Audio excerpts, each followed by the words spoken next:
Bangladesh premier league cricket বিপিএলে আজকে দিনের প্রথম ম্যাচে রংপুর রাইডার্স মুখোমুখি হয় স্বাগতিক সিলেট স্ট্রাইকার্সের বিপক্ষে। সেই ম্যাচটি ছিল বিপিএলের 9 নম্বর ম্যাচ। এই ম্যাচে সিলেট স্ট্রাইকার্সের বিপক্ষে অত্যন্ত সুন্দর খেলে রংপুর রাইডার্স।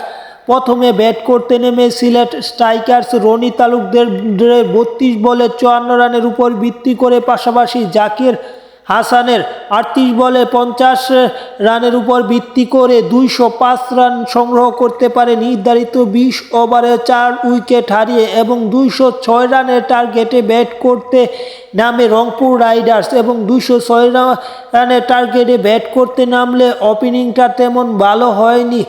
যুব এশিয়া কাপ জয়ী আজিজুল হক তামিম তেমন ভালো না করতে পারায় তিনি 5 বলে 0 রান করে আউট হয়। পরবর্তীতে অ্যালেক্স হেল এবং সাইফ হাসানের এক পার্টনারশিপে ম্যাচটা জয় ছিনিয়ে নেয় রংপুর রাইডার্স, যেখানে সাইফ হাসান তিনি 49 বলে 80 রান এবং 56 বলে 113 রানে অপরাজিত আছে অ্যালেক্স হেলস। শেষ দিকে ইফতেখার আহমেদের 4 বলের 8 রানের উপর ভিত্তি করে 19 ওভারে 2 উইকেট হারিয়ে 210 রান সংগ্রহ করে ম্যাচটি জিতে নেয় রংপুর রাইডার্স, এবং এই ম্যাচ জিতে পয়েন্ট টেবিলের শীর্ষস্থানটা আরও মজবুত করল রংপুর রাইডার্স। এবং এই ম্যাচে প্লেয়ার অব দ্য ম্যাচ হয়েছে 56 বলে 113 রান করা অ্যালেক্স হেলস। এবং সিলেট স্ট্রাইকার্স এক জয় নিয়ে পাশাপাশি নিজেদের ঘরের মাঠে তারা হেরে তারা আছে পয়েন্ট টেবিলের তলের দিকে।